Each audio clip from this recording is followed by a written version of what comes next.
ધોરણ 12 ગુજરાતી મીડિયમમાં unit 2 read 2 શૈપર shaped એ કાવ્યનો આપણે અભ્યાસ કર્યો. હવે આજના વિડીયોમાં આપણે જે કાવ્ય શીખ્યા એ કાવ્યના સ્ટાન્ઝા પરથી સવાલ જવાબ કેવી રીતે લખવા એની માહિતી મેળવશું, એનો અભ્યાસ કરીશું. અહીંયા પહેલો સ્ટાન્ઝા આપેલો છે પોટરવાળો કે જે આપણે શીખ્યા છીએ. એની નીચે પહેલો પ્રશ્ન છે what was the potter proud. પ્રશ્નની શરૂઆતમાં પ્રશ્નસૂચક શબ્દ છે વોટ. તો જ્યારે આપણે પ્રશ્ન પરથી જવાબ લખતા હોઈએ ત્યારે સૌથી પહેલાં WH ક્વેશ્ચન વાક્યમાંથી નીકળી જાય. એટલે પહેલા પ્રશ્નનો જવાબ લખીએ એટલે વોટ નીકળી જશે. નંબર 2, જ્યારે જવાબ લખીએ ત્યારે વાક્યની શરૂઆતમાં કર્તા આવે, કારણ કે આપણે જવાબ લખીએ છીએ ત્યારે વાક્ય સાદું બને છે. તો વોટ નીકળી જશે, પણ આપણે કર્તા કયો લખવાનો? તો કે આપણને જે પ્રશ્ન પૂછ્યો છે એ પ્રશ્નનો કર્તા. તો પહેલો પ્રશ્ન છે એનો કર્તા છે ધ પોટર. તો જવાબ લખશું ત્યારે કર્તા પોટર આવશે. ટુ બીનું ક્રિયાપદ આપેલું છે એટલે આપણે ટુ બીનું ક્રિયાપદ મૂકીશું. પ્રાઉડ આપેલું છે એ મૂકશું. હવે જવાબ લખવા માટે કોઈક સંયોજકની જરૂર પડશે.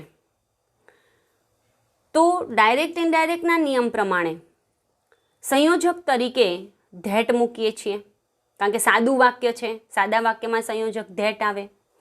ધેટ પછી હંમેશા કર્તા એટલે કે નામ કે સર્વનામ આવે. આપેલા પ્રશ્નના જવાબની અંદર હી એટલા માટે મૂક્યું છે કે પોટર છે, પોટરનું સર્વનામ હી મૂક્યું છે, કારણ કે ધેટ પછી નામ કે સર્વનામ એટલે કે કર્તા મૂકવો પડે. તો ધેટ પછી હી મૂક્યું છે. નંબર 3, આપણને જે પ્રશ્ન પૂછેલો છે એ પ્રશ્ન જે કાળમાં હોય જવાબ આપણે એ જ કાળમાં લખવાનો છે. તો અહીંયા પ્રશ્ન ભૂતકાળમાં છે એટલે અહીંયા કેનનું કુળ ભૂતકાળ કર્યું છે. શકવું કેપેસિટી ક્ષમતા દર્શાવવાની છે. તો જવાબ થશે the Potter was proud that he could. હવે આ રચના મૂકી, હવે રચના જ્યારે મૂકીએ છીએ ત્યારે તમારે એક ક્રમ જાળવવાનો, કર્તા ક્રિયાપદનો ક્રમ આવવો જોઈએ. કારણ કે આપણે સાદું વાક્ય લખીએ છીએ, સાદા વાક્યમાં પહેલો કર્તા અને પછી ક્રિયાપદ આવે. તો એનો જે જવાબ છે એ જવાબ આપણને આપણા સ્ટાન્ઝામાં આપી દીધો છે. તો would feel his fingers mould the yielding clay to pattern on his wheels. અહીંયા જવાબ છે એનો.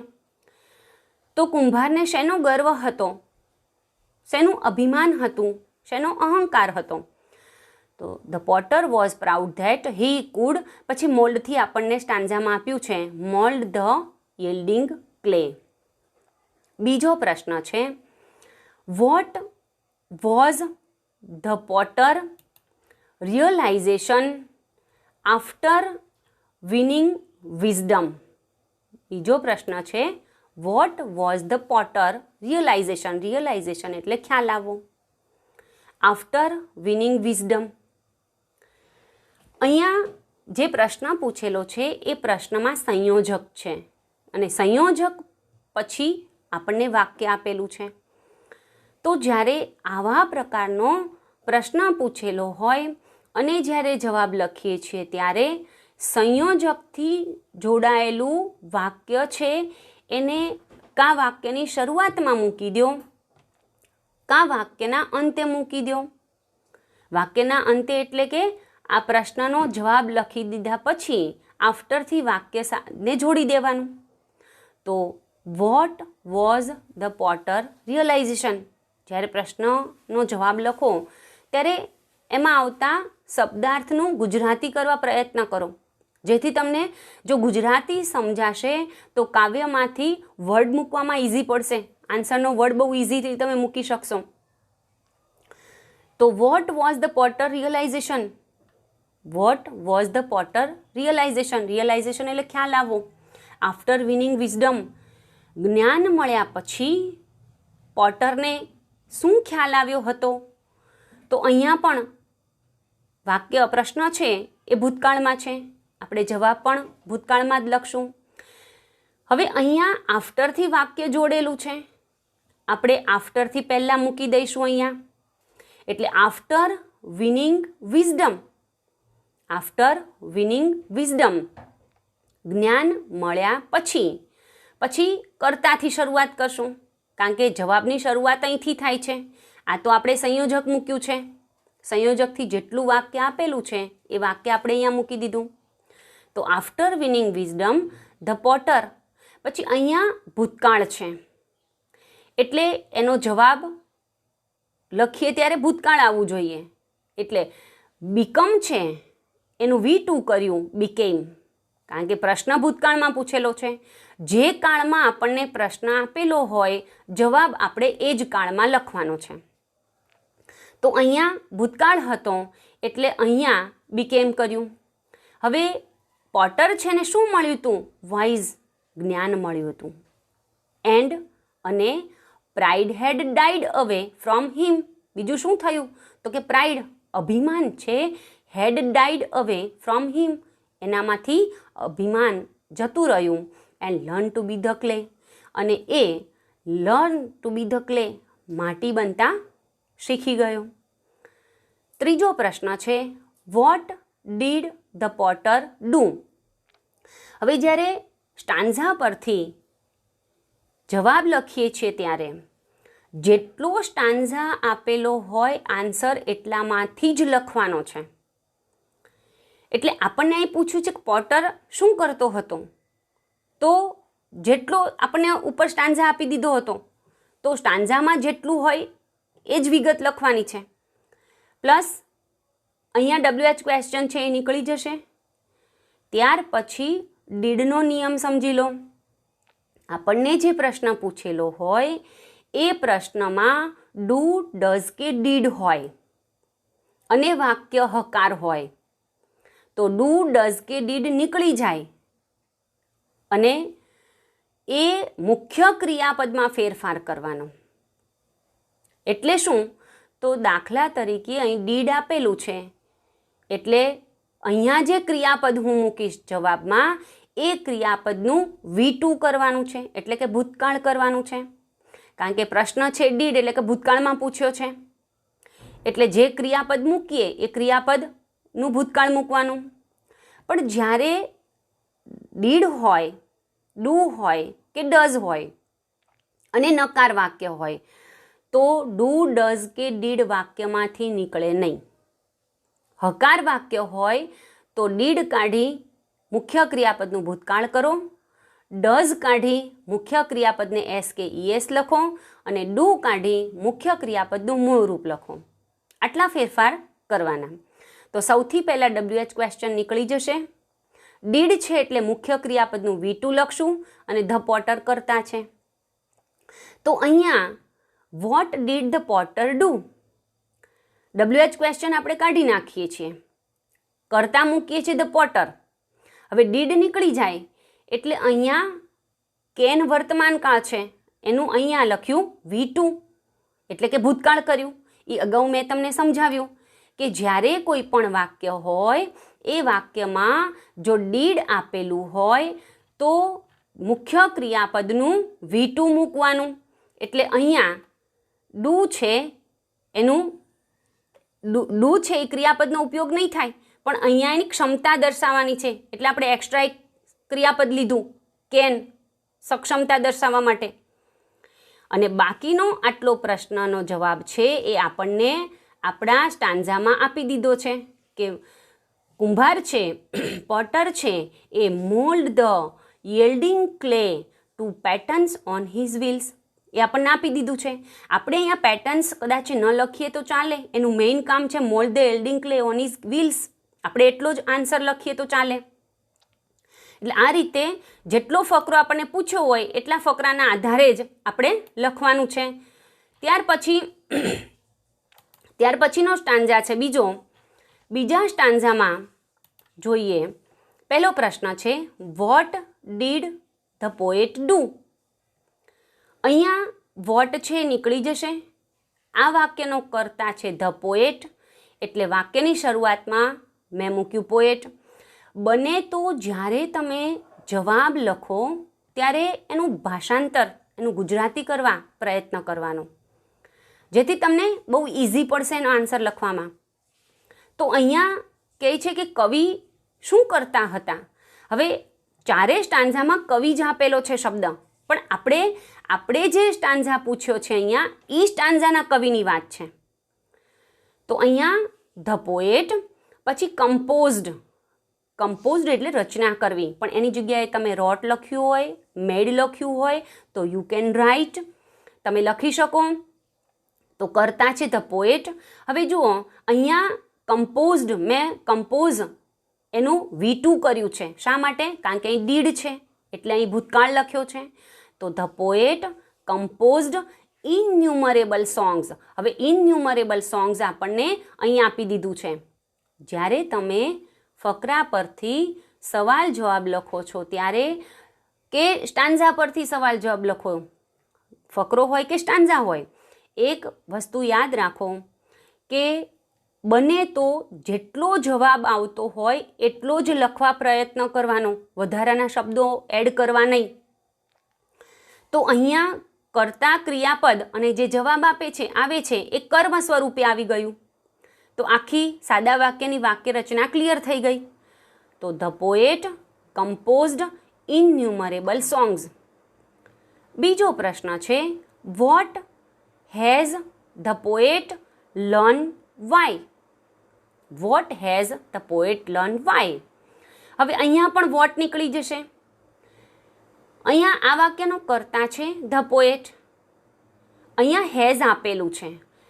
હવે હેઝ અને લર્ન આ બંને મૂકીએ તો એ પૂર્ણ વર્તમાનકાળની રચના થશે, જે આપણને પ્રશ્નમાં પણ, આપણા સ્ટાન્ઝામાં પણ હેવ લર્ન પૂર્ણ વર્તમાનકાળ આપ્યો છે. હેઝ નીકળશે નહીં, એને આપણા આન્સરમાં મૂકી દેવાનો છે. તો સૌથી પહેલાં ધ પોએટ આવશે, પછી પૂર્ણ વર્તમાનકાળની રચના દરેક વિદ્યાર્થીઓને ખબર છે, હેવ કે હેઝ સાથે V3. હવે અહીંયા આપણને આપી દીધું છે હેઝ, એટલે આપણે હેઝ મૂકશું, અને અહીંયા લર્ન આપી દીધું છે તો મૂકશું. બાકી આપણને સ્ટાન્ઝામાં એનો આન્સર આપ્યો છે ટુ બી ધ સોંગ, તો આપણે લખવાનું છે ટુ બી ધ સોંગ. વિદ્યાર્થીઓએ તમારે શું કરવાનું છે, તો કે કોઈ પણ સ્ટાન્ઝા કે કોઈ પણ ફકરા પરથી સવાલ જવાબ લખો, એટલે સાદા વાક્યની રચના પ્રમાણે કર્તા ક્રિયાપદ ગોઠવી અને જો જવાબ કર્મ થતો હોય તો એ લખો, બાકી કર્મ મૂકી અને મૂકી દેવાનો. સાદા વાક્યની વાક્ય રચના પ્રમાણે જવાબ આવશે. તો the poet has learn to be the song because, કારણ કે હવે બીકોઝ કેમ મૂક્યું? તો પહેલો પ્રશ્ન પૂછ્યો છે, પછી બીજો પ્રશ્ન વાય પૂછ્યો છે, અને વાયવાળા પ્રશ્નનો જવાબ બીકોઝથી આપવાનો. રેર કેસમાં જ એવું બનશે કે બીકોઝથી આન્સર નહીં સેટ થાય, નહીતર 90% એવું બનશે કે વાયવાળા પ્રશ્નનો જવાબ બીકોઝથી જ આપવાનો. તો અહીંયા પહેલા પ્રશ્નનો જવાબ આપણે લખી દીધો કે vote has the poet learn? કવિ શું શીખ્યા? તો the poet has learn to be the song because, કારણ કે હવે બીકોઝ સંયોજક મૂક્યું પછી સર્વનામ મૂકવું પડે. હવે સર્વનામ મૂકો એટલે કે કર્તા મૂકો, નામ કે સર્વનામ. આપણે ધ પોએટ વારે વારે રિપીટ નહીં કરીએ એટલે આપણે એનું સર્વનામ મૂક્યું હી. પછી ગોટ ન્યૂ નોલેજ આપણને અહીં આપી દીધું છે, ગોટ ન્યૂ નોલેજ નવું જ્ઞાન એમને મળ્યું છે. વિચ કે જે. હવે અહીંયા આઈ આપેલો છે. આપણે જ્યારે સ્ટાન્ઝા પરથી કે ફકરા પરથી સવાલ જવાબ લખીએ છીએ ત્યારે પ્રથમ પુરુષ આઈ અને વી, બીજો પુરુષ યુ, એનું ત્રીજા પુરુષમાં રૂપાંતર કરી અને પછી જ જવાબ લખવાનો. એટલે દાખલા તરીકે આ આઈ છે, એ આઈ એટલે હું એટલે કોણ? તો કે આ સ્ટાન્ઝામાં પોએટની વાત કરી છે એટલે મેં આઈની જગ્યાએ મૂક્યું ધ પોએટ. આપણે કવિતાની એન્યુઅલિટી લખીએ પણ આવા સર્વનામો છે એને આન્સરમાં લખતી વખતે ફેરફાર કરવાનો. તો વિચ પછી આઈ હતું, ત્યાં લખ્યું ધ પોએટ, હેડ નોટ, એટલે કે કવિ પાસે જે જ્ઞાન અત્યાર સુધી નહોતું એ જ્ઞાન હવે એને મળ્યું છે એટલે એ બદલાઈ ગયા છે. ત્રીજો પ્રશ્ન છે, why did the poet write poems. અહીંયા વાય નીકળી ગયું. ડીડ છે એની જગ્યાએ આપણને જે ક્રિયાપદ મુખ્ય ક્રિયાપદ આપ્યું છે રાઇટ, ટુ રાઇટ એટલે લખવું. આપણને ભૂતકાળમાં પ્રશ્ન પૂછ્યો છે, જવાબ આપણે ભૂતકાળમાં જ લખશું. એટલે કરતા ધ પોએટ મૂકી પછી ડીડ કાઢી એની જગ્યાએ રાઇટનું V2 એટલે કે ક્રિયાપદનું ભૂતકાળ, રાઇટનું ભૂતકાળ રોટ, પછી કર્મ આપેલું છે પોયમ્સ, તો ધ પોએટ રોટ પોયમ્સ. હવે અહીંયા દરેક વિદ્યાર્થીઓને ખબર છે કે ટુ સંયોજક છે એ રિઝલ્ટવાળા વાક્યને જોડવા માટે વપરાય છે. તો અહીંયા વાયવાળા પ્રશ્નનો જવાબ છે અહીં રિઝલ્ટમાં બતાવે છે એટલે ટુથી જોડી દીધું, અને પ્લસ આપણને જે સ્ટાન્ઝા આપેલો છે એ સ્ટાન્ઝામાં પણ આપી દીધું છે to win the hearts of men. એટલે આપણે નવીન બીજા કોઈ સંયોજકો આમાં એડ કરવાના નહીં. આપણને જે સંયોજક આપેલું હોય એની સંયોજકથી જો આન્સર સેટ થઈ જતો હોય તો નવા સંયોજકો મૂકવા નહીં. ત્રીજો સ્ટાન્ઝા છે, what does the word fashioner mean in this stanza. What નીકળી જશે, એનું ગુજરાતી એમ થાય કે ધ વર્ડ શબ્દ fashioner, fashioner in this stanza, આ સ્ટાન્ઝામાં ફેશનરનો અર્થ શું થાય છે. તો શું શબ્દ નીકળી જશે એટલે વોટ કાઢી નાખશું. ડઝ છે મેં તમને અગાઉ કીધું કે ડીડ હોય તો V2 કરો, ડુ હોય તો રૂપ મૂકો, ડઝ હોય તો જે પ્રશ્ન આપણને આપેલો છે એ પ્રશ્નના મુખ્ય ક્રિયાપદને એસ લગાડો. તો અહીંયા મીન છે એનું મીન્સ થશે. વોટ નીકળી ગયું. હવે વાક્યનો કર્તા શું છે તો ધ વર્ડ, તો ધ વર્ડ ફેશનર મીન્સ, પછી એનો જવાબ લખો. જો ફકરામાં આપેલું છે maker, maker in this stanza, એને જોડી દીધું. જુઓ આ ઇન ધીસ સ્ટાન્ઝા છે એ આગળ આપણે જોયું એવી રીતે પ્રેપોઝિશન સંયોજક વન ટાઈપ ઓફ કંજક્શન છે એનાથી જોડેલું છે આ. તો આને તમે વાક્યની શરૂઆતમાં પણ મૂકી શકો. In this stanza the word fashioner means maker, અને એને છેલ્લે રાખવું હોય તો the word fashioner means maker. બીજો પ્રશ્ન છે, what the message is conveyed through these stanza. આ સ્ટાન્ઝા, આ ફકરો છે આપણો કાવ્યનો છે, એ શું મેસેજ આપણને આપે છે, શું મેસેજ કન્વે કરે છે, એના દ્વારા શું મોરલ, મેસેજ એટલે મોરલ, આપણને શું શીખવા મળે છે. તો આ આખો ફકરો છે કે આખું કાવ્ય છે એ દરેકમાં કવિ જ છે કરતા, એટલે ધ પોએટ મૂક્યું આપણે. પછી અહીંયા બીકેમ વાઇઝ એન્ડ અન્ડરસ્ટેન્ડ, કારણ કે સ્વોર્ડ મેકર છે, તલવારોના બનાવનાર છે, એ જ્યારે તલવારો બનાવતા ત્યારે યુદ્ધની શું નિરર્થકતા છે એને સમજાઈ ગયું, અને પીસ એટલે કે શાંતિનું શું મહત્વ છે એ એને સમજાઈ ગયું. એ આપણો આ મેસેજ છે, એ આપણો આ સ્ટાન્ઝાનો સંદેશ છે, એના પરથી આપણે એ શીખીએ છીએ.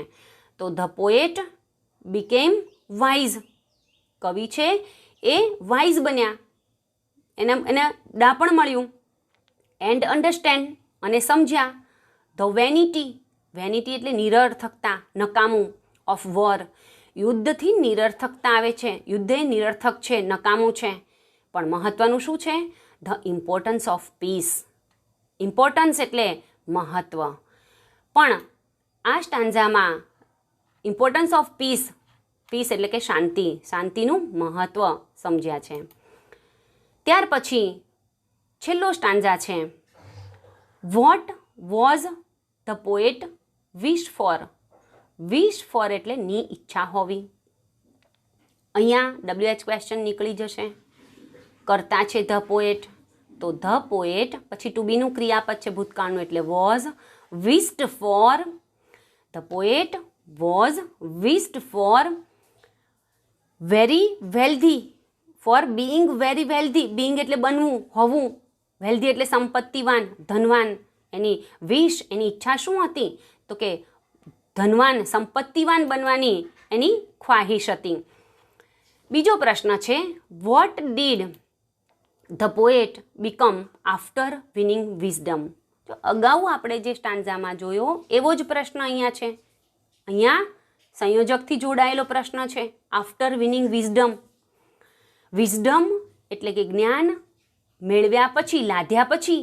વિન એટલે લાદવું, મેળવવું. અહીંયા વિનનો અર્થ જીતવું ન થાય. આપણે અગાઉ શીખ્યા કે આ સ્ટાન્ઝામાં, આ કાવ્યના સંદર્ભમાં વિનનો અર્થ લાદવું થાય, મેળવવું થાય. તો જ્ઞાન મળ્યા પછી કરતા મૂકવાનો છે. હવે આપણે પ્રશ્નની જવાબની શરૂઆત કરીએ છીએ. આ તો સંયોજકવાળું વાક્ય હતું, એ આપણે અહીં જોડી દીધું. પછી કરતા મૂકવાનો છે, ધ પોએટ એટલે અહીં પોએટ મૂક્યું. પ્રશ્ન છે એમાં ડીડ આપેલું છે, તો ડીડ નીકળી જાય, એની જગ્યાએ બીકમનું V2 કરીને મૂકવાનું. કારણ કે ડીડ એટલે કે ભૂતકાળ છે. ભૂતકાળનો પ્રશ્ન હોય એટલે જવાબ પણ ભૂતકાળમાં જ આવે. જો આપણે બીકમ છે એનું અહીં લખીએ તો પ્રશ્ન ભૂતકાળમાં થાય, જવાબ વર્તમાન કાળમાં થાય. છતાં ત્રીજો પુરુષ એકવચન છે એટલે અહીંયા એસ લખવું પડે. એટલે જે આપણે લખવાનું જ નથી, કારણ કે આપણો પ્રશ્ન જ ભૂતકાળનો છે. તો આફ્ટર વિનિંગ વિઝડમ પછી કરતા ધ પોએટ, પછી ક્રિયાપદ બીકમ હતું એનું બીકેમ કર્યું, ભૂતકાળ કર્યું. અને પછી આપણને સ્ટાન્ઝામાં નીચે છેલ્લી લીટીમાં આપેલું છે ધ ડ્રીમ, એ સ્વપ્ન બનતા શીખ્યા. છેલ્લો પ્રશ્ન છે, find out synonyms of the word god from the passage. આપણને જે પેસેજ આપેલો છે એમાં સિનોનિયમ્સ એટલે સેમ વર્ડ, સમાનાર્થી. ગોડ ઈશ્વર, ભગવાન, કુદરત, એનો સમાનાર્થી શું છે? તો જ્યારે આપણે સ્ટાન્ઝા સમજ્યા ત્યારે મેં તમને કીધું હતું કે કવિ છે એ નીલિંગ એટલે ઘૂંટણીએ પડવું, at the feet of supreme. એ સુપ્રીમ એટલે ગોડ, ઈશ્વરના ચરણોમાં પડે છે. તો ગોડનો સમાનાર્થી શબ્દ આપણને આપેલા સ્ટાન્ઝામાં સુપ્રીમ થાય. હવે દરેક વિદ્યાર્થીઓ આ સ્ટાન્ઝા પરથી સવાલ જવાબ છે એ પોતાની બુકમાં